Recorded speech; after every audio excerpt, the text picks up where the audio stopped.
అందరికీ నమస్కారం. నేను Sreemukhi and I am today on cloud 9.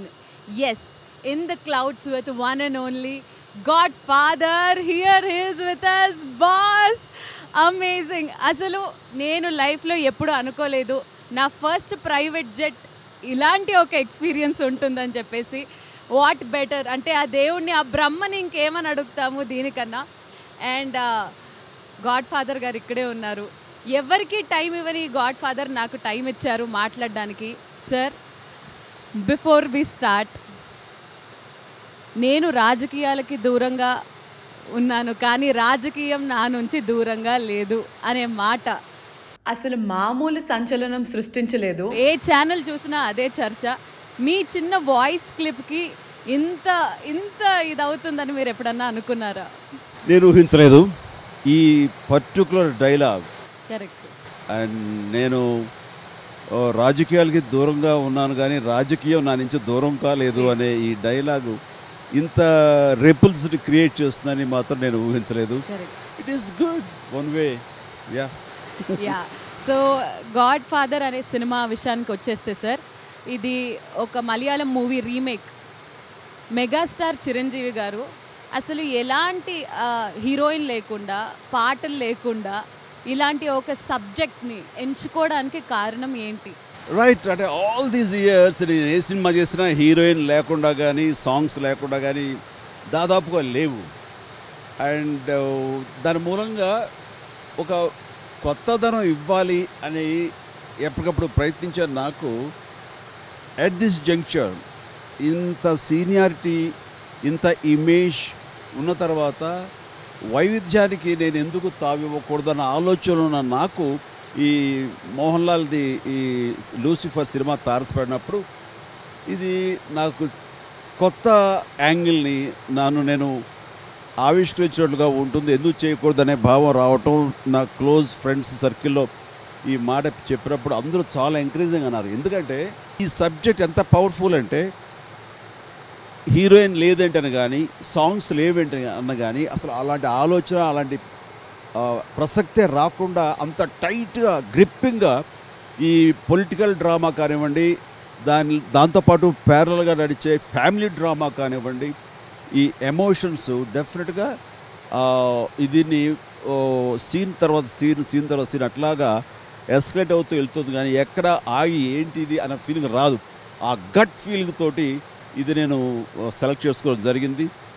నా ఊహ, నా అంచనా తప్పు కాదు అన్నది నిన్న మొన్న పూర్తి స్థాయిలో రషెస్ చూసిన తర్వాత ఎస్ ఐఎమ్ రైట్ అన్న ఫీలింగ్ కలిగింది. Boss is always right.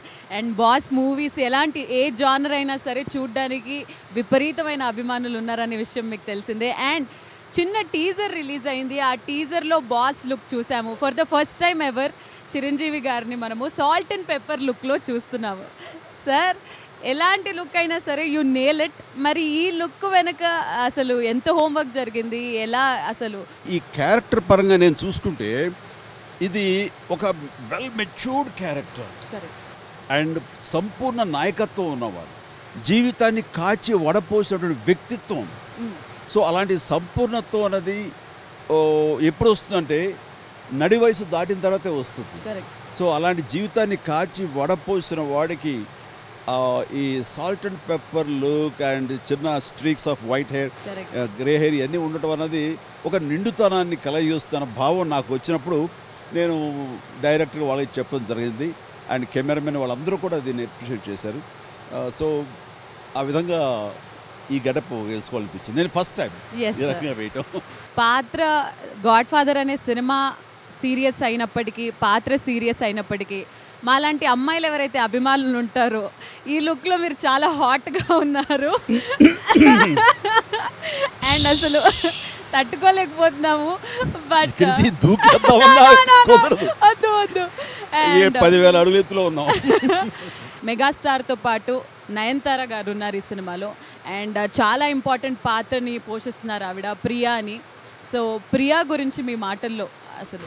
Satyapriya అమ్మాయి పేరు. అండ్ ఆ క్యారెక్టర్కి ఒక performance oriented character, at the same time అంత హెవీ క్యారెక్టర్ క్యారీ చేసేటువంటి కరిస్మా ఉండాలి, తర్వాత సీనియారిటీ ఉండాలి, సినిమాకు ఒక గ్లామర్ తీసుకురావాలి.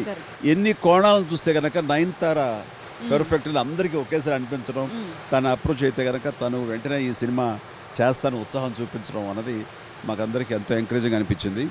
అండ్ మేము అనుకున్నట్టుగానే ఆ క్యారెక్టర్లో ఆ పిల్ల అలా ఒదిగిపోవడం కానీ నయనతార దాన్ని ఎంతో గుంభనంగా ఆ క్యారెక్టర్ని పెర్ఫామ్ చేయటం అన్నది సినిమాకి ఒక ఎంతో సపోర్ట్, ఎంతో ఓనే తీసుకొచ్చిందని చెప్పచ్చు. అండ్ చాలామంది కాదు కొద్దిమంది అన్నారు అండ్ అందులో హీరోయిన్గా చేశారు, మళ్ళీ ఇందులో అన్నా చెల్లె అనేసరికి కొంచెం ఇబ్బంది ఉండదా అని. అంటే సబ్జెక్ట్ ఈజ్ సో పవర్ఫుల్. ఈ సినిమాని చూస్తున్నప్పుడు దీనికి కాదని వెనక్కి వెళ్ళి నా పాత సినిమాలు గుర్తు తెచ్చుకున్న ఆ సినిమాలో అనే తావు ఇవ్వదు. సూపర్. అండ్ అలాగే గాడ్ ఫాదర్ టీజర్లో మేము చూసినట్టు ముఖ్య పాత్రలు చూసుకుంటే నయనతార గారితో పాటు ఈక్వల్లీ సత్యదేవ్ గారి రోల్, సత్యదేవ్ గారి అసలు రోల్ ఎలా ఉండబోతుంది? ఆయనని యాంటాగోనిస్ట్ అని అనొచ్చా, లేకపోతే విలన్ పాత్ర అని అనొచ్చా, ఏంటి అసలు? Satyadev is my choice. Wow. సత్యదేవ్ని నేను చాలా సినిమాలు చూస్తున్నాను and it's a very refined actor, ఎంతో ఇంటెన్సిటీ ఉండే యాక్టర్. అండ్ ఆ చిన్న 10 సినిమాల ఎక్స్పీరియన్స్ తోటే అసలు తన పెర్ఫార్మెన్స్లో ఎంతో మెచ్యూరిటీ కనబడుతుంటుంది. And very intensify actor. అతని వాయిస్ కానీ, అతని తెలుగు డిక్షన్ కానీ, అతను తానుగా ప్రజెంట్ చేస్తున్న విధానం కానీ ఎప్పుడు బాగుంటుంది. అది దృష్టిలో పెట్టుకుని ఇప్పుడు హీరోగా చేస్తున్నాడు. ఇది కొంచెం ప్రతినాయకుడి పాత్ర, అన్నట్టుగా యాంటాగనిస్ట్ క్యారెక్టర్. బట్ యెట్ ఇది తనకి ఉపయోగపడుతుంది, తన మూలంగా ఈ సినిమాకి ఉపయోగపడుతుందని నేను అతనికి చెప్పడం జరిగింది. నేను మొదట కొంచెం సంశయిస్తూ చెప్పాను, నువ్వు హీరోగా దూసుకెళ్ళిపోతున్నావయ్యా, నేను ఈ టైప్ ఆఫ్ క్యారెక్టర్గా నువ్వు చేసి చాలా బాగుంటుంది. ఇది ప్రధానమైన పాత్రలు 3 ఉంటే కనుక అందులో ఇది 3వది, నువ్వు చేస్తే బాగున్నా, నీకు అభ్యంతరం అయితే మాత్రం నీ ఇష్టం, వద్దని చెప్పచ్చు అని చెప్పాను. అతను ఒకటే అన్నాడు, అసలు ఇంతసేపు మీరు మాట్లాడుతుంటే నా అభిమాన కథానాయకుడు, నా హీరో నన్ను పిలిచేలా మాట్లాడుతుంటే నాకు నోట మాట రాలేదు అని. అది మీకేమైనా డౌట్ రావచ్చు, ఇది నేను చేస్తానా చేయనా ఏదో సంశయిస్తున్నానని. అసలు సంశయించడం కాదండి, నేను అసలు లోపల ఎంత ఎగ్జైట్ అవుతాను మీకు తెలియట్లేదు. నేను ఖచ్చితంగా చేస్తాను అన్నయ్య ఈ క్యారెక్టర్ అంటూ తను చాలా హ్యాపీగా ఇది ఒప్పుకున్నాడు. డెఫినెట్గా ఈ క్యారెక్టర్ ఎన్నో రేట్లు ఎన్హాన్స్ చేయగలడు తన ప్రెజెన్స్ తోటి. అలాగే అనిపించింది, అంత స్టైలిష్గా చేశాడు. ఈ సినిమాలో సత్యదేవ్కి చాలా మంచి పేరు వస్తుంది, నా పేరు నిలబెడతాడు. ఎందుకంటే నేను కదా ఈ క్యారెక్టర్ చేయాలని పట్టుబట్టింది అండ్ చేశాడు. ఆ తర్వాత డైరెక్టర్ మోహన్ రాజు కూడా చాలా బాగా మెచ్చారు. సార్ వెరీ గుడ్ సెలెక్షన్ అండి, ఈ సినిమాకి ఆ క్యారెక్టర్కి పరిపూర్ణంగా తను జస్టిఫై చేశాడని చెప్పాడు. మెగాస్టార్ గారు అడగడం అండ్ ఒక వ్యక్తి చేయకపోవడం లాంటిది జరగదు. మూవీస్ అని అంటే తెలుగు సినిమా అన్న కానీ సినిమా అని అంటే దానికి ఎన్సైక్లోపీడియా మీరు. అలాంటిది Satyadev garu, he must be very very happy. But సినిమాలో wait for my command brother అనే డైలాగ్ విన్న వెంటనే వచ్చిన visual Salman Khan garu for the first time, అంటే పాన్ ఇండియా సినిమాలు జరుగుతున్న ఈ తరుణంలో ఒక మెగాస్టార్ని అండ్ బాలీవుడ్లో సూపర్ స్టార్ అయిన సల్మాన్ ఖాన్ గారిని ఫస్ట్ టైం కాంబినేషన్లో చూడబోతున్నాము. అసలు సల్మాన్ ఖాన్ గారు ఉండడం ఏంటి సినిమాలో? అసలు తెలుగు మాట్లాడారా ఆయన? ఎలా జరిగింది షూట్ అదంతా? ఈ సినిమాలో గాడ్ ఫాదర్కి వెనకాల ఒక కింగ్కి నైట్ ఉన్నట్లుగానే, ఒక దళపతి ఉన్నట్లుగానే నాకు కూడాను అంత క్లోజ్ అసోసియేట్, నా కోసం ప్రాణాలు ఇచ్చేంత కమిట్మెంట్ ఉన్నటువంటి, ఇది చెప్పాలంటే నా సోల్మేట్ లాగా అనమాట. నేను చేసే ప్రతి యాక్ట్లోనూ అతను నన్ను వెన్నంటుంటాడు, నాకు అన్ని రకాలుగా అండదండలు అందిస్తుండే ఒక పర్ఫెక్ట్ క్యారెక్టర్. దానికి ఇమేజ్ కావాలి, దాన్ని క్యారీ చేసే సత్తా ఉండాలి. అది కేవలం సినిమాలో ఒక 10 నిమిషాలు ఉండొచ్చు, బట్ ఈవెన్ దెన్ నన్ను నిలబెట్టి తను కొంతవరకు ఫైట్ లీడ్ చేస్తున్నాడంటే కనుక అంత ఇమేజ్ ఉన్నటువంటి సూపర్ స్టార్ అయితేనే నేను కొంచెం బ్యాక్ సీట్ తీసుకున్నా తను ముందుకు వెళ్ళి సీన్ నడిపించగలడు, లేదా ఫైట్ని రక్తి కట్టించగలడు. అలాంటిది ఓన్లీ సల్మాన్కి అయితే ఆ ఛాన్స్ ఉంది అని మాకు అందరికీ అనిపించడం ఏంటి నన్ను అడిగారు. అడిగితే నేను కానీ రామ్ చరణ్ కానీ సల్మాన్ అడిగితే అతను నో అనే ప్రసక్తే ఉండదు. అంతటి అభిమానాన్ని, అంత ప్రేమని మా ఇద్దరి మీద చూపిస్తాడు. కాబట్టి చరణ్ ముందెళ్ళి ఒక క్యారెక్టర్ ఉంది, చిన్న cameo, it's very positive, but నాన్నకు సపోర్ట్ ఉండే క్యారెక్టర్ గాడ్ ఫాదర్ అంటూ చెప్పేసరికి డాడీ నేను జస్టిఫై చేస్తాను నమ్మకంతో అడిగారా అంటే డాడీ అన్నారంటే ఆయన అనడం ఏంటి, నేను సినిమా అసలు చూడని, ఇంతవరకు ఒరిజినల్ సినిమా చూడలేదు. ఓకే ఓకే ఆయన చూడకుండా సినిమా ఆయన అన్నారంటే కనుక అంత నమ్మకంతో మంచి క్యారెక్టర్తో నాకు ఇస్తారు, నన్ను రికమెండ్ చేస్తారు, నేను చేస్తాను ఈ క్యారెక్టర్ చెప్పాడు. సూపర్. అండ్ చేసినందుకు గాను ఇందులో సల్మాన్ తోటి ఒక నిడుదనం వచ్చేసింది. సో అందరిలోనూ ఒక గుడ్ ఫీలింగ్ ఉంది, ఫీల్ గుడ్ అట్మాస్ఫియర్ కలిగింది అతను చేస్తున్నంతసేపు. అండ్ చాలా ఓన్ చేస్తాడు, ఎంత కోఆపరేట్ చేశాడంటే ఇక్కడ ఇలా కాదు ఇలా చేస్తానన్ను తనే ప్రోయాక్టివ్గా కొన్ని సీన్స్ కన్సీవ్ చేసి ఇలా చేస్తానని చెప్పడం అనేది మా యూనిట్లో అందరికీ ఎంత ఉత్సాహం. మరి డైరెక్టర్కి మరింత ఒక కాన్ఫిడెన్స్ ఇవ్వగలిగాడు. తను కేవలం ప్రేమతోటి సినిమా చేస్తాడే కనుక హ్యాట్స్ ఆఫ్ టు సల్మాన్ భాయ్, we love you. So sweet Salman ji, we also love you. Thank you so much మీరు బాస్ కాంబినేషన్లో ఈ సినిమా చేస్తున్నందుకు. కానీ మా అందరికీ చాలా జెలసీగా కుళ్ళుగా ఉందండి, ఎందుకనంటే ఆయన పక్కన అందమైన హీరోయిన్లు డ్యాన్స్ చేయడం చూసాం. Because he is number 1 in his grace, moments, style, dance, what not. అలాంటిది తార్ మార్ టక్కర్ మార్ అని అంటూ ఆయన కాంబినేషన్లో మీరు చేస్తుంటే హీరోయిన్లు ఎంత కుళ్ళుకోవాలి సార్. అసలు ఆ సాంగ్ ఏంటి, ఆ చిన్న మూమెంట్ ఏదైతే చూసామో మీది అమేజింగ్. అండ్ నాకెందుకో సార్ అనిపించింది సల్మాన్ ఖాన్ గారు మీరు చేసినప్పుడు మీరు చాలా క్యాజువల్గా చేస్తున్నారు. అంటే అసలు ఎఫర్ట్ అంటే ఇలా రిహర్సల్ చేస్తారు చూడండి, అలాగా మరి ఎలా బ్యాలెన్స్ చేశారు అది? కేవలం క్రెడిట్ గోస్ టు ప్రభుదేవ. ఎందుకంటే మీరిద్దరూ సూపర్ స్టార్స్. సో మీలాంటి వాళ్ళు ఏదైనా సరే ఏదో ఎఫర్ట్స్ తోటి చేసినట్టుగా ఉండకూడదు. ఎనీథింగ్ మీకు జస్ట్ కేసే ప్రయాణం అన్నట్టుగా ఉండాలి. అలా ఉండాలంటే ఎనీ మూమెంట్ ఏదైనా సరే కేర్లెస్గా చేసేయండి.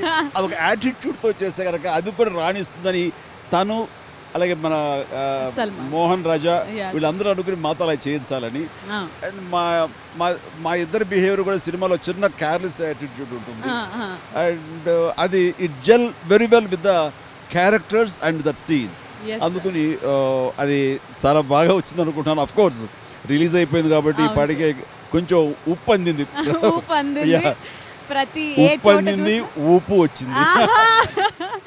అండ్ సినిమాలో ఇంకా చాలామంది ముఖ్యమైన పాత్రలు పోషించారు ఇందులో. మురళీ శర్మ గారు కానివ్వండి, సునీల్ గారు కానివ్వండి.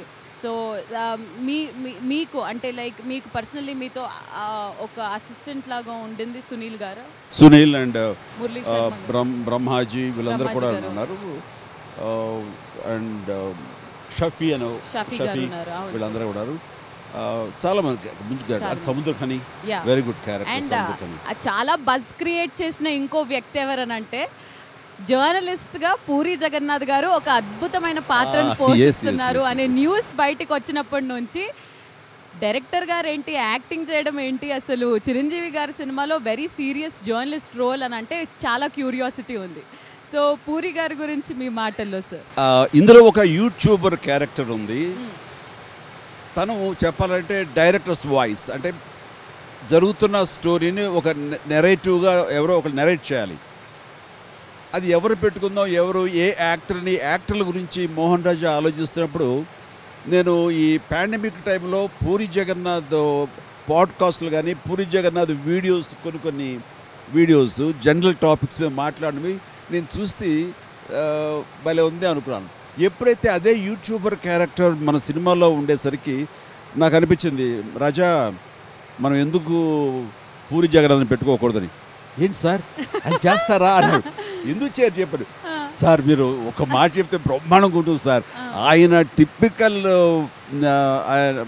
మాట్లాడే విధానం కానివ్వండి, ఆయన లుక్స్ కానివ్వండి రియలిస్టిక్గా ఉంటుంది అని చెప్పి అన్నాడు. నేను వెంటనే ఫోన్ తీసుకోవడం, ఫోన్ చేసే పూరి జగ్గు ఎక్కడో అంటే కనుక బాంబేలో ఉన్నాను సార్ అన్నాడు.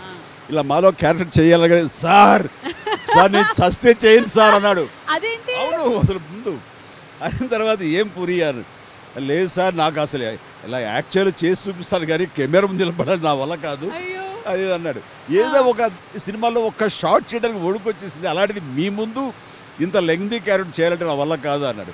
లెంగ్దే లేదు, 3-4 టైమ్స్ కనబడతావు అని అడిగితే నిజంగానే ఒప్పుకున్న తర్వాత చేయడానికి షూటింగ్ సమయంలో తను నిజంగానే ఎంతసేపు క్యారవాన్ వదిలి రాడే, పూరి అక్కడ వెయిటింగ్, హీరో అంటే వస్తున్నారు ఇది వస్తున్నారు అంటూ తన స్టైల్లో ఇది కాల్ చేసుకుంటూ టీలు తాగుతూ నెమ్మది దిగొచ్చాడు.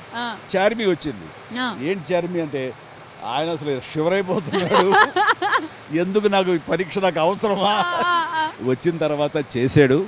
ఎంత న్యాచురల్గా ఉంటుందంటే అతనిలో ఇంత న్యాచురల్ ఇంత కమాండ్గా ఉన్న నటుడు ఉన్నాడని మీరే ఆశ్చర్యపోతారు. ఆ క్యారెక్టర్ మేము ఏమనుకున్నాం దాన్ని 100% జస్టిఫై చేశాడు Puri Jagannath. Super super, so excited to see sir.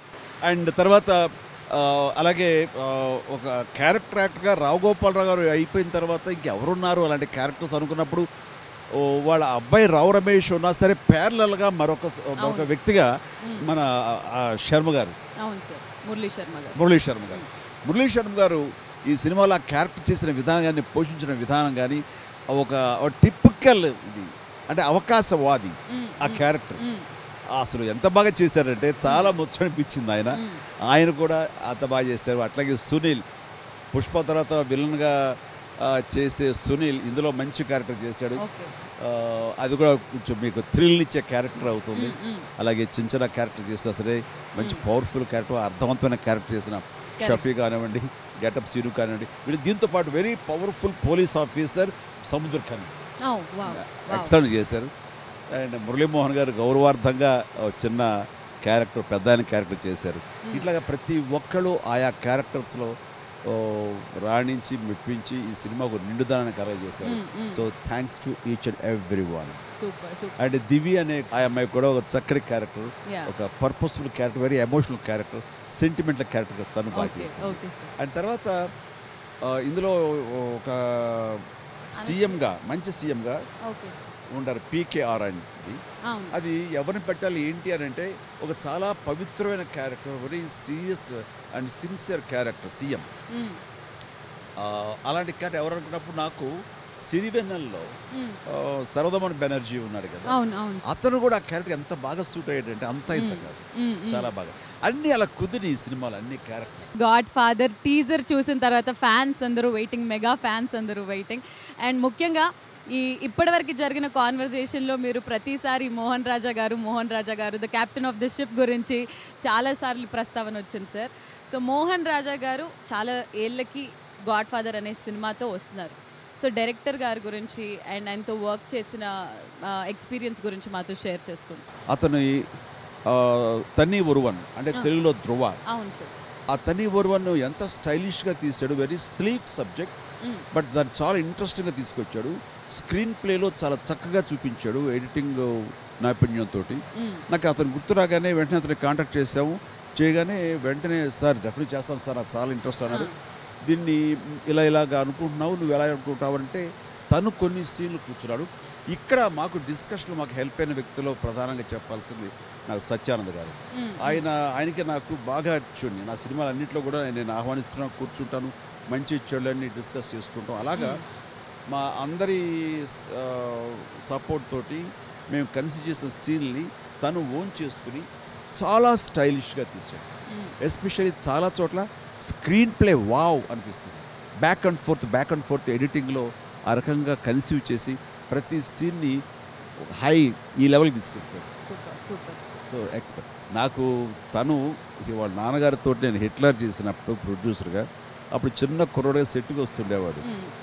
నేను అతను ఫేస్ అయి చూసి ముఖ వచ్చి చూసి హీరో అవుతాడు అనుకున్నాను, కానీ వాడి తమ్ముడు జేమ్ రవి హీరో అయ్యాడు, ఇతను డైరెక్టర్ అయ్యాడు, నన్ను డైరెక్ట్ చేస్తున్నాడు. And wonderful, very nice working with him. Music అనేది కూడా ప్రతి సినిమాకి ఎంత ఇంపార్టెంటో తెలుసు. అండ్ మీరు కార్లో నుంచి దిగే షార్ట్కి వచ్చిన ఎలివేషన్ మ్యూజిక్ ఏదైతే ఉందో అందరికీ గూస్ బంప్స్ని ఇచ్చేసింది సార్ టీజర్లో. అంటే ఫోన్లో చూడొచ్చు, హెడ్ ఫోన్స్ పెట్టుకొని చూడొచ్చు, టీవీలో చూడొచ్చు, ట్రైలర్, ఈ ప్రోమో ఎక్కడన్నా చూడొచ్చు. Music is amazing. తార్మార్ అనే సాంగ్ కూడా అదిరిపోయింది. అండ్ ఎస్ఎస్ తమన్ గారు మ్యూజిక్ డైరెక్టర్. ఇక తమన్ విషయానికి వస్తే ఒకటే మాట చెప్పగలం, మేమందరం ఈ సినిమాని ఒక మంచి సినిమాగా దీన్ని తీసుకురావడానికి పంచి ప్రాణాలు పెట్టాం. ఈ సినిమాకి ఆరో ప్రాణమై మరింత మేము ఊహించిన దాకంటే మరింత ఎత్తుకు తీసుకువెళ్ళి బియాండ్ అవర్ ఎక్స్పెక్టేషన్, బియాండ్ 100% తీసుకెళ్ళిన వ్యక్తి ఎస్ఎస్ తమన్. నాకు అంత అంత అంత ఇదిగా ఈ సినిమాని ముందుకు తీసుకెళ్ళాడు. నాకు ఈ సినిమాలో మ్యూజిక్ లేదు, కానీ ఎట్లాగా తమన్ను తన ఆర్ఆర్ తోటి ఈ సినిమాని ఇంకో లెవెల్కి తీసుకువెళ్తాడు. నాకు వదిలేండి అన్నయ్య, నేను ఎక్కడెక్కడ సాంగ్స్ పెట్టాలి, ఎక్కడ ఏం చేయాలో చూసుకుంటా అని చెప్పేసి చాలా చోట్ల ఆర్ఆర్లో తను మ్యూజికల్గా ఈ సినిమాని చాలా చోట్ల చూపించాడు. ఇది నేను చెప్పను, మీరు చూడండి. Super. And 2 major big production houses ప్రొడ్యూసర్స్గా వ్యవహరిస్తున్నారు దీనికి, Konidela productions company and Super Good Films sir. RB Choudary garu, NV Prasad గారు, అండ్ తండ్రికి తగ్గ తనయుడైన రామ్ చరణ్ గారు కూడా ఇందులో ప్రొడ్యూసర్ నిర్మాతగా వ్యవహరిస్తున్నారు. సో సూపర్ గుడ్ ఫిల్మ్స్ గురించి ముందుగా. సూపర్ గుడ్ చౌదరి గారు అంటే ఆయన వెటరన్, మన రామానాయుడు గారు ఎట్లాగో ఆ విధంగా సూపర్ గుడ్ చౌదరి గారు. ఆయనకి అంత నమ్మకంగా ఉంటూ ఆయనతో పాటు ట్రావెల్ అవుతున్న ఎన్వి ప్రసాద్, అలాగే మాతో పాటు మా ఫ్యామిలీ మెంబర్ తిరుపతి ప్రసాద్ అంట మేము, ఎన్వి ప్రసాద్. వీళ్ళిద్దరూ కూడాను వాళ్ళకున్న ఎక్స్పీరియన్స్ తోటి ఈ సినిమాలో మేము వాళ్ళతో భాగమై ఈ సినిమా చేయటం అన్నది, ఈ సినిమాలో నిర్మాణం సంబంధించి అత్యున్నత విలువలతోటి, సాంకేతిక విలువలతోటి ఈ సినిమా ఉంటుంది. దానికి ప్రధానమైన కారణం ఈ వయసులో కూడా ఆయన సూపర్ గుడ్ చౌదరి గారు దగ్గరుండి చేసుకున్నారు. ఈరోజు కూడా చూస్తే ఫైనల్ కాపీ తీసుకురావడం కోసంగా ల్యాబ్లో కూర్చుని, ఆ థియేటర్లో కూర్చుని, ఆ మిక్సింగ్లో కూర్చుని ఆయన తన ఇన్పుట్స్ ఇస్తున్నారంటే కనుక ఈ సినిమా మీద ఆయనకున్న మక్కువ కానీ మరింతగా ఈ సినిమాని ఆయన ఎంతగా ప్రేమిస్తున్నారు అనడానికి అంత ఇంత కాదు. అండ్ మా ఎన్వి ప్రసాద్ ఏం సినిమా సూపర్ హిట్ చేయాలన్న కసితోటి ఉన్నాడు. And all these people they will achieve it and with a wonderful crew. And associate producer Vakada Apparao, వీళ్ళందరూ కూడా చాలా మంచిగా చేస్తారు. అలాగే స్పెషల్ ఎఫెక్ట్స్ యుగంధర్ చాలా దగ్గరుండి ప్రతి ఫ్రేమ్ చూసుకుంటూ స్పెషల్ ఎఫెక్ట్స్ కూడా ఈ సినిమాలో అత్యంత ప్రాధాన్యత కనపరిచేలాగా తర్వాత ప్రయత్నం చేస్తున్నాడు. వండర్ఫుల్. ఇది టీమ్ వర్క్. ఈ సినిమా సాంకేతిక నిపుణులు కానివ్వండి, ఆర్టిస్టులు కానివ్వండి, ఇట్ ఈస్ అమేజింగ్. ఒక మాటలో చెప్పాలంటే గాడ్ ఫాదర్ నిశ్శబ్ద విస్ఫోటనం. నిశ్శబ్ద విస్ఫోటనం. అమేజింగ్. అంటే నిర్మాతలు ఇద్దరు గురించి చెప్పారు కానీ అబ్బాయి గురించి చెప్పలేదు. So Ram Charan as a సన్కి మార్కులు ఎక్కువిస్తారా, లేదా రామ్ చరణ్ యాజ్ ఎ ప్రొడ్యూసర్కి మార్కులు ఎక్కువిస్తారా? యాక్టర్గా నన్ను దాటిపోయడం చాలామంది అంటుంటే చాలా గర్వంగా ఉంది. సో నా ఉద్దేశం ఎప్పుడు తను యాక్టర్గానే మార్కులు వేస్తాను నేను. ఈజ్ అ లవ్లీ, ఈజ్ నా ప్రైడ్, ఈజ్ నా ప్రైడ్. యాజ్ ఎ ప్రొడ్యూసర్గా ఎన్ని మార్కులు? యాజ్ ఎ ప్రొడ్యూసర్గా నాకంటే ఫార్ బెటర్. చిరంజీవి గారి గురించి పర్సనలీ, ఆయన గురించి ప్రతి విషయం తెలిసిన వాళ్ళు ఫైట్స్కి ఎలాంటి డూప్ని వాడరు. ఫస్ట్ మూవీ నుంచి ఆయన్నే ఫైట్స్ని చాలా సీరియస్గా తీసుకొని దెబ్బలు తగిలినా ఏం తగిలినా కానీ మీరే చేస్తారు స్వయానాన్ని. ఈ సినిమాలో వెరీ స్టైలిష్గా ఉన్నాయి ఫైట్స్ చూసుకుంటే, అంటే మేము చూసిన కొద్దో గొప్ప ఆ టీజర్లో వరకు. సో ఇందులో ఫైట్స్ ఎలా ఉండబోతున్నాయి అండ్ ఇంతే స్టైలిష్గా ఉండబోతున్నాయా సినిమా మొత్తం? నేను చెప్పను, తెర మీద చూసి మీరే నాకు చెప్పండి. Super, definitely. So God father himself అన్నట్టు ఈ సినిమా ఒక నిశ్శబ్ద విస్ఫోటనం అండ్ విజయదశమి రోజు రిలీజ్ అవ్వబోతుంది. సో సార్, October 5th మేమందరం ఈగర్గా వెయిటింగ్. బట్ గాడ్ ఫాదర్ మాటల్లో మెగాస్టార్ అభిమానులు వాళ్ళందరూ వెయిట్ చేస్తున్న ఈ సినిమా గురించి మీరేమంటారు? ఒక హామీ ఇవ్వగలను, ఈ సినిమా వాళ్ళు ఎంత ఊహించినా సరే అంతకు మించి ఉంటుంది అన్న గ్యారెంటీ. ఈ సినిమా ఖచ్చితంగా మిమ్మల్ని అలరిస్తుంది, మిమ్మల్ని ఆనందింపచేస్తుంది, మీ చేత శభాష్ అనిపించుకుంటుంది. ఈ విజయదశమికి ఈ సినిమా ద్వారా మనందరికీ విజయోస్తు.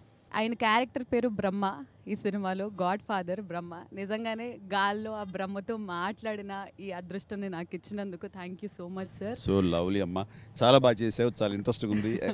ఎప్పుడు ఇంతకంటే ఎక్కువ హుషారులో ఉంటావు, కొంచెం హుషారు తగ్గిందా? అంటే ఆ గెటప్ ప్రభావం అనుకుంటాను, భయము రెస్పెక్ట్ అన్నీ ఒకటేసారి వచ్చేస్తుంది. అదర్వైజ్ ఒకవేళ ఆఫ్ ద రికార్డ్ మాట్లాడుకున్నాం అని అనుకోండి, ఆన్ ద రికార్డ్ అయినప్పటికీ ఐ లవ్ యూ చిరంజీవి గారు. సూర్యకి వెళ్ళేది, సూర్యకి వెళ్ళ. October 5th దసరా రోజు మనకి డబుల్ బొనాన్జా, డబుల్ ధమాకా, డబుల్ పండగ. మన ఫ్యాన్స్ అందరికీ, మెగా ఫ్యాన్స్ అందరికీ feast. So see you in theatres October 5th. God Father signing off. We love you sir. Thank you. तार तार मार टक्कर